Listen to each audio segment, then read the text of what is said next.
छोटू robot को खींचने लगा। उसने पूरी रात लगा दी। उस भारी मशीन को इंच इंच करके घसीटते हुए वह सुबह तक सिंटेक्स कंपनी के मुख्य गेट पर पहुंच गया। वह कीचड़ से सना हुआ था, उसके कपड़े फटे थे, लेकिन उसकी आंखों में एक अजीब सी आग थी।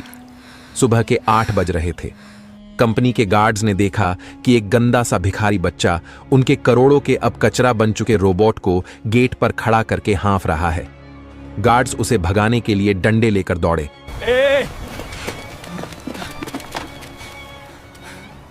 पागल है क्या? यहां कबाड़ बेचने आया है? तभी एक काली कार वहां रुकी। शीशा नीचे हुआ। अंदर आर्यन खन्ना बैठे थे। उनकी आंखें लाल थीं और चेहरा उतरा हुआ था।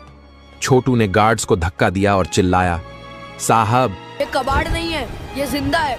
बस इसे सांस लेने में दिक्कत हो रही है। मुझे औजार दो, मैं इसे चलाकर दिखाऊंगा। आर्यन ने उस बच्चे को देखा। आर्यन खन्ना ने कार का दरवाजा खोला और बाहर निकले। उनके महंगे जूतों पर कीचड़ के छींटे पड़े, लेकिन उनका ध्यान उस बच्चे पर था। क्या कहा तुमने? क्या कहा तूने? आर्यन की आवाज भारी और सख्त थी। छोटू, जो ठंड से कांप रहा था, सीधा खड़ा हुआ। उसकी आंखों में डर नहीं, विश्वास था। साहब, आपके इंजीनियरों ने इसे दिमाग से बनाया है, दिल से नहीं। इसमें एक संतुलन की कमी है जो मैं ठीक कर सकता हूं। बस मुझे एक मौका और कुछ औजार चाहिए। पीछे से कंपनी के मुख्य इंजीनियर मिस्टर वर्मा और उनकी टीम भी आ गई। उन्होंने छोटू को देखा और जोर से हंस पड़े। मिस्टर खन्ना, वर्मा ने व्यंग्य से कहा, अब हम इस सड़क छाप भिखारी की बात सुनेंगे।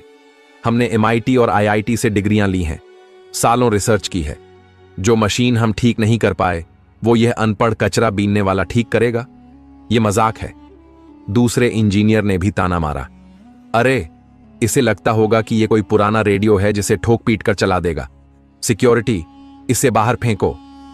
गार्ड्स आगे बढ़े, लेकिन आर्यन ने हाथ उठाकर उन्हें रोक दिया। आर्यन के पास अब खोने के लिए कुछ नहीं था। कंपनी दिवालिया होने की कगार पर थी और उस बच्चे की आंखों में वह जिद थी जो कभी आर्यन में हुआ करती थी। आर्यन ने कहा, अंदर आने दो इसे। लेकिन सर, वर्मा ने विरोध करना चाहा। मैंने कहा, इसे अंदर ले आओ और जो औजार ये मांगे इसे दे दो। वैसे भी वो मशीन अब कचरा है, ये उसे और कितना ही खराब कर लेगा। आर्यन ने फैसला सुना दिया। छोटू को उस हाईटेक लैब में ले जाया गया। चारों तरफ सफेद रोशनी, कंप्यूटर स्क्रीन और AC की ठंडक थी। छोटू वहां एक काले धब्बे जैसा लग रहा था। इंजीनियर्स ने जानबूझकर उसे परेशान करने के लिए पुराने और भारी औजार दिए। वे कोने में खड़े होकर हंस रहे थे, अपने फोन पर वीडियो बना रहे थे ताकि सोशल मीडिया पर डाल सकें। सिंटेक्स का नया वैज्ञानिक, एक कूड़ा बीनने वाला। छोटू ने किसी की बात नहीं सुनी। उसने रोबोट के पास जाकर अपनी आंखें बंद की। उसने मशीन पर हाथ फेरा। वह उसके ढांचे को समझ रहा था। फिर उसने काम शुरू किया।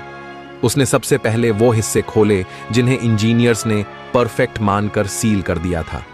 उसने देखा कि रोबोट के जोड़ों में जो ग्रीस इस्तेमाल हुआ था वह बहुत गाढ़ा था, जो ठंड में जम रहा था। उसने उसे साफ किया और अपनी जेब से एक छोटी डिब्बी निकाली। उसमें एक खास तेल था जो उसने पुरानी गाड़ियों के कचरे से बनाया था। वर्मा चिल्लाया, ये क्या कर रहा है? मशीन गंदी कर रहा है। छोटू ने अनसुना कर दिया। फिर वह मुख्य सर्किट पर गया। इंजीनियर्स ने लाखों कोड लिखे थे संतुलन बनाने के लिए, लेकिन छोटू ने देखा कि रोबोट का बायां पैर दाएं पैर से 2 मिलीमीटर छोटा था। एक मैन्युफैक्चरिंग गलती जिसे सॉफ्टवेयर पकड़ नहीं पाया था। उसने रोबोट के पैर के नीचे एक पुराना रबर का वॉशर फिट कर दिया जो उसने कूड़े से उठाया था। घंटे बीतते गए। सुबह से शाम हो गई। छोटू पसीने से लथपथ था। उसके हाथ तेल और ग्रीस से काले हो चुके थे। इंजीनियर्स अब बोर होकर जा चुके थे। सिर्फ आर्यन खन्ना और वर्मा वहां रुके थे। हो गया, छोटू ने धीरे से कहा। वर्मा हंसे। अच्छा? रबर और तेल लगाकर 500 करोड़ का रोबोट ठीक हो गया? चलो इसे ऑन करो और तमाशा खत्म करो।